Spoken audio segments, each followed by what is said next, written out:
In the frozen wilderness of Alaska, there's an old railway line that locals refuse to talk about after sunset.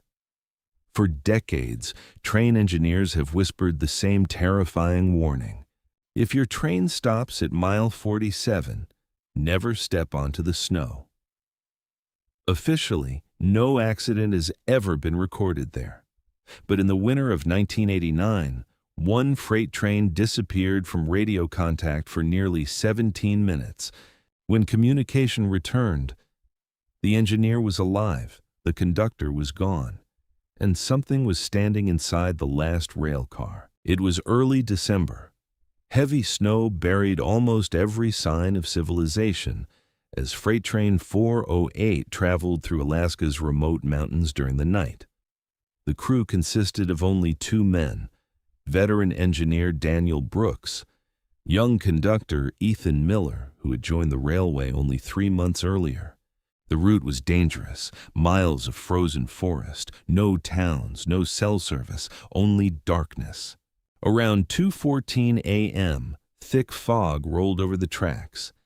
Daniel noticed something strange. The temperature gauge inside the locomotive suddenly dropped from minus 18 degrees Celsius to nearly minus 40 degrees Celsius within seconds. The windows began freezing from the inside. Then, the train slowed by itself. Daniel hadn't touched the brakes. The locomotive finally stopped near an abandoned railway marker, mile 47. Neither man understood why. The engine was working perfectly, yet the train refused to move. Moments later, they heard it. A knock, not on the cab door, but from somewhere outside, walking alongside the train, as though someone was slowly stepping across deep snow and tapping every rail car. Ethan nervously looked outside. "I think someone's out there." Daniel grabbed his flashlight. There was nothing, only endless snow. Then the radio came alive, not with words, just heavy breathing. Very close, very slow. After nearly 30 seconds, a woman's voice whispered, "Don't let him count you." Silence, neither man spoke. Minutes later, the knocking reached the locomotive. 3 slow knocks, then stopped. Ethan wanted to investigate. Daniel refused. Old railroad workers had once warned him about strange things near mile 47. He had laughed back then. Not anymore.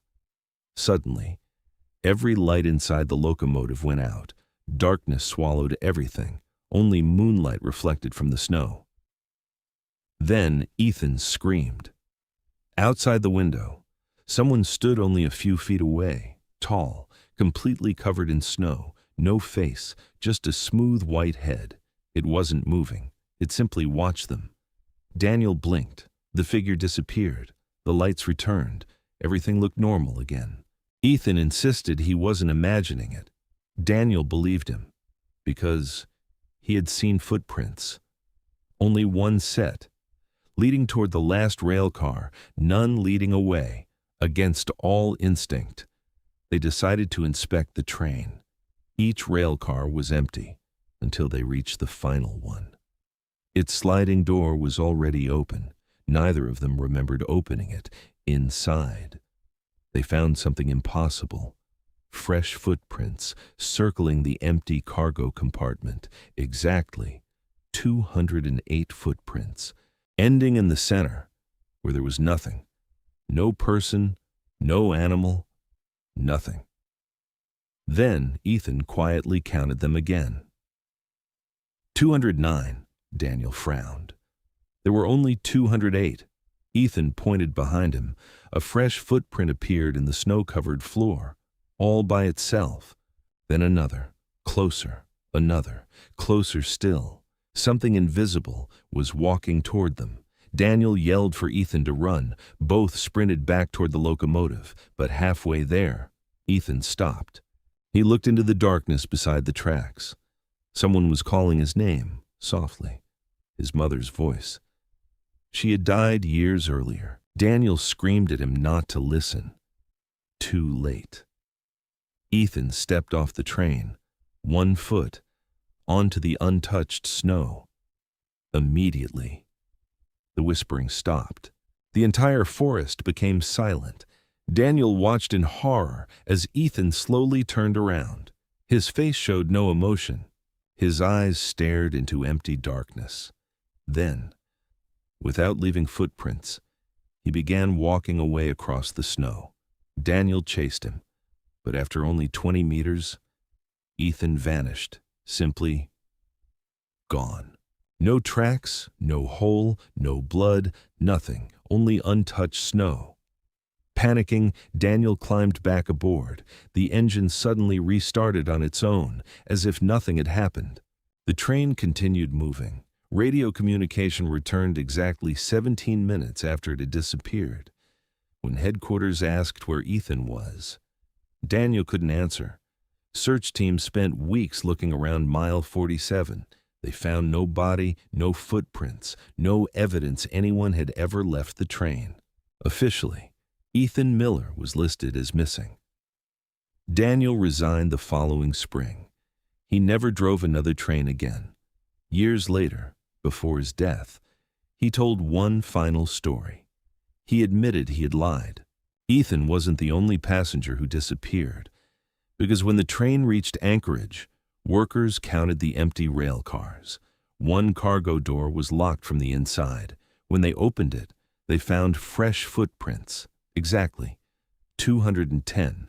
Even today, some Alaska Railway workers refuse to travel through mile 47 during winter nights. They say that if a train ever stops there, you may hear footsteps outside. Slow, patient, counting. And if you ever feel tempted to step into the snow, remember this. Sometimes the tracks don't lead you home. Sometimes they lead somewhere that never lets you return. Old railroad workers along Alaska's White Pass Railway still share the same chilling warning. If you hear a train whistle after 3 a.m. in the mountains, but there isn't a train on the tracks, don't run. And whatever you do, don't look back. Because they believe it isn't a train for the living. They say it's the ghost of a train that vanished in a massive avalanche in 1910. And every winter, it returns. In January 2022, a 32-year-old railway inspector named Mark Anderson was assigned to inspect a remote section of track deep in the Alaskan mountains. His job was simple: use drones and sensors to check the railway for damage before the next freight train arrived. Before leaving, an elderly retired rail worker gave him one piece of advice. If you hear a train whistle after 3 in the morning, never look toward the tracks. Mark laughed it off. He didn't believe in ghost stories. At exactly 2:58 a.m., he was alone in the frozen wilderness. The wind had stopped. The mountains were completely silent. Then, a long, haunting steam whistle echoed through the valley. Mark immediately looked toward the railway. There was nothing. No lights, no locomotive, only thick fog drifting across the tracks. A second later, his radio suddenly crackled to life. A weak, broken voice whispered, "Leave the tracks." Then the signal disappeared. Before Mark could react, the ground beneath his boots began to shake. The rails vibrated violently, as if a massive train was rushing straight toward him. But the tracks were still empty. Slowly, a black steam locomotive emerged from the fog. It made no sound, except the distant whistle. Its steel body was covered in frost. There was no engine number, no railway logo. Every window was coated with ice. Yet behind the frozen glass, Mark could see the silhouettes of passengers, perfectly still. The train stopped directly in front of him. Its door slowly opened. An elderly conductor stepped out. His uniform looked more than a century old. His face was pale, covered in frozen snow. He looked directly at Mark and quietly said, "One seat is still available." Mark didn't answer. He turned and ran. He ran as fast as he could through the snow, but after several minutes, he found himself standing in the exact same place. The ghost train was waiting. No matter which direction he chose, he always returned to the tracks. Panic began to consume him. Then the whistle sounded again. This time, the train was only a few feet away. Mark finally looked through the windows. The passengers were now clearly visible. Every single one of them looked dead. Pale skin, frozen clothing, eyes closed, as though they had been sitting there for over 100 years. Then, one passenger slowly opened his eyes. He wasn't looking out the window. He was staring directly at Mark. A slow smile spread across his face. Mark screamed. His flashlight suddenly went out. Everything went dark. When the light came back, he was lying beside his inspection truck. Morning had arrived. The train was gone. The tracks were empty. At first, Mark convinced himself it had all been a nightmare. Then he reached into his jacket pocket. Inside was an old railway ticket. The paper was yellow with age. Across the top it read, date, February 12th, 1910. Destination, final station. No station name, no railway company, just final station. Mark resigned from the railway a few weeks later. He never returned to the mountains, but the nightmare wasn't over. Several months later, his home security camera recorded something impossible. At exactly 3 a.m., a thick blanket of fog rolled across the street. There were no railroad tracks anywhere near his house. Yet an old steam train slowly passed through the mist. Its whistle echoed into the night. As the final carriage rolled by, one passenger looked out of the window. It was Mark.